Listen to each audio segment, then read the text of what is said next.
Thank you, everybody, for coming to the Aaron Torres Podcast YouTube page. If you could do me a quick favor, see that little subscribe button at the bottom of your screen? Go ahead, click that subscribe button. Really does help our channel grow, our audience grow, and I really do appreciate it more than you know. So click that subscribe button. Appreciate your support. Now, here's the video that you came here for.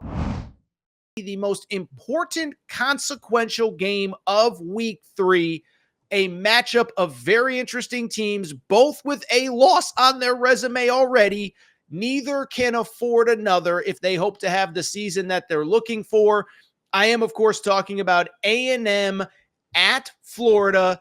A&M, by the way, we're recording on Tuesday night, so the line may change if you see this or listen on Friday or Thursday or whatever. But A&M actually a 4.5-point favorite. The over-under just 46.5. Going into this game, listen, first of all, exciting game. Like I said, both teams have taken a loss, but we know what the big story is in this game, right? There is no doubt. There is no secret. It is the Florida quarterback situation, something that, listen, I can criticize Billy Napier, but I give him credit for being transparent on Monday. He has basically acknowledged that the plan is still to play both quarterbacks. Graham Mertz was the starter in week 1. He goes out with a concussion. DJ Lagway, the 5-star #1 recruit in America in some services, comes in. He throws for a cool 456 yards and 3 touchdowns. But Billy Napier says the plan all along has been to play both. The plan is to play both. Listen, I did reaction to this on Monday night. Fundamentally, I'll be quick because I want to get into other elements of this game. But if you're asking me my opinion, I just disagree with it.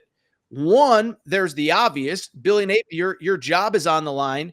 If DJ Lagway is good enough, he's going to allow you to keep your job. If he isn't good enough, you're going to get fired anyway. You might as well go down guns blazing. But 2, I'll also just say, I just think, I get that it's the noble, probably right thing to do, not for Graham Mertz to lose his job for an injury that was out of his control. But I also just think when you have 2 quarterbacks, you have none. At some point, you are going to have to go with one of these 2 anyway.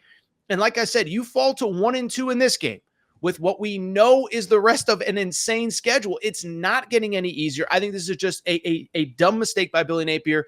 I would play DJ Lagway. It seems like he's going to play both. Maybe he's pulling a fast one on us, but I'll be blunt. I don't think Billy Napier's smart enough to pull that off.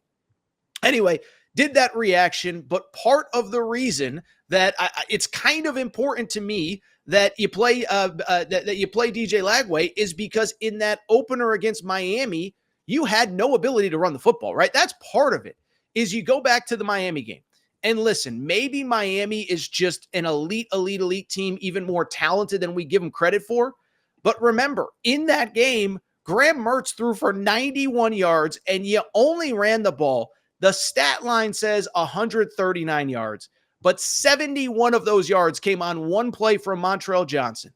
So we're basically talking about 80 yards rushing on about 25, 26 carries. I'm sorry, you did not prove you could run the ball, and that to me is a very interesting element of this game. Whoever is the quarterback, especially if it's Graham Mertz, can you find balance? Because I'm not sure that you can. To Florida's credit, I guess, they ran the ball successfully last week. They were, of course, playing Samford. The counter to that, of course, is that they were playing Samford. And, oh, by the way, Lagway was playing the entire game. In terms of Texas A&M, listen, we know their situation as well. Lose to Notre Dame in the season opener, beat McNeese in dominant fashion last week. But when I start to look ahead to this game, what's interesting to me, what's going on with Connor Wigman? That to me is the story of this game and maybe the story of this season for Texas A&M.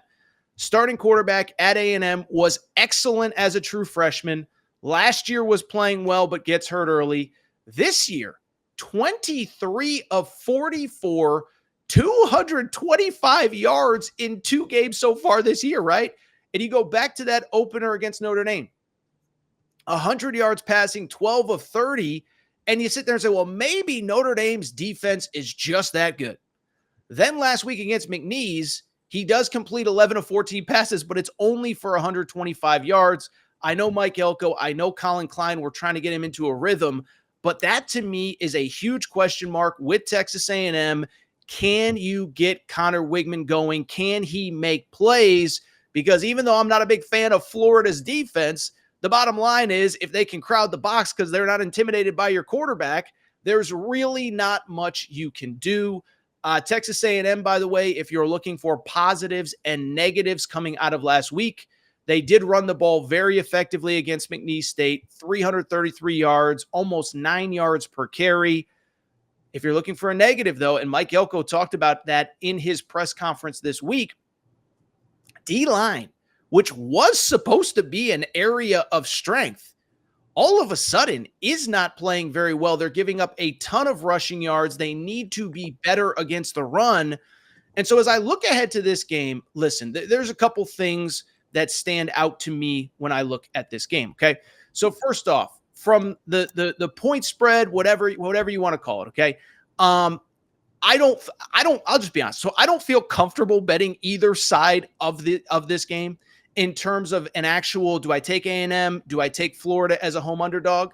Because just think about the number of different factors that are at play in this game. From the Texas A&M perspective, this is your first road game. Your first road game under Mike Elko. Your first road game, by the way, under Mike Elko it'll still be a hostile environment, even if the fans have sort of turned on Billy Napier. So one, it's a tough environment. Two, I had forgotten this stat until I started prepping for this show. You know, A&M has now lost 10 straight road games. 10 straight road games for Texas A&M. So they have not won on the road. First road game under Mike Elko. Now they're a 4.5-point favorite, and Connor Wigman is not really playing that well. I'm sorry. I just can't do it. Other side, obviously, you have the two quarterback situation that we just discussed. You have Billy Napier. I will say I have my Billy Napier, take, if you will, that I kind of believe that whenever you're all in on him, he lets you down in a big way. And every time you kind of give up on him, he kind of pulls a rabbit out of his hat. Last year against Tennessee, last year against Missouri, they easily could have won. So this kind of feels like the spot where Florida's going to win, 24-10. And we're going to be like, oh, Billy Napier, where'd that come from? But to me, if I am making a bet on this game, I just think the under is the smart play. I know 46.5 isn't a lot, but let's just think about this game. An inconsistent quarterback on one side, which we just talked about with A&M. Two quarterbacks. What do you have? Two quarterbacks. You have none in the case of Florida on the other side. Florida, to me, has not proven an ability at all to run the ball against anybody decent, but that A&M defensive line has not lived up to expectations so far this season. Now, again, maybe Notre Dame a little bit better along the offensive line than Texas A&M or than Florida is. So you think there's a possibility that maybe Florida struggles to run the football. You don't know who their quarterback's going to be on any given play. And I think you look at from both sides of this game, I don't know how either – basically, let me put it this way. I'm just going to put it as simple as I can. I don't really know how either side consistently creates offense because even A&M's run game was awesome last week against McNeese, but let's just think about it. If you just think about last week, it was McNeese, but the week before against Notre Dame, they couldn't do anything. So this is a total stay away to me from the betting perspective, from the point spread, but it does feel like a game that's going to be super low scoring. It's in the swamp.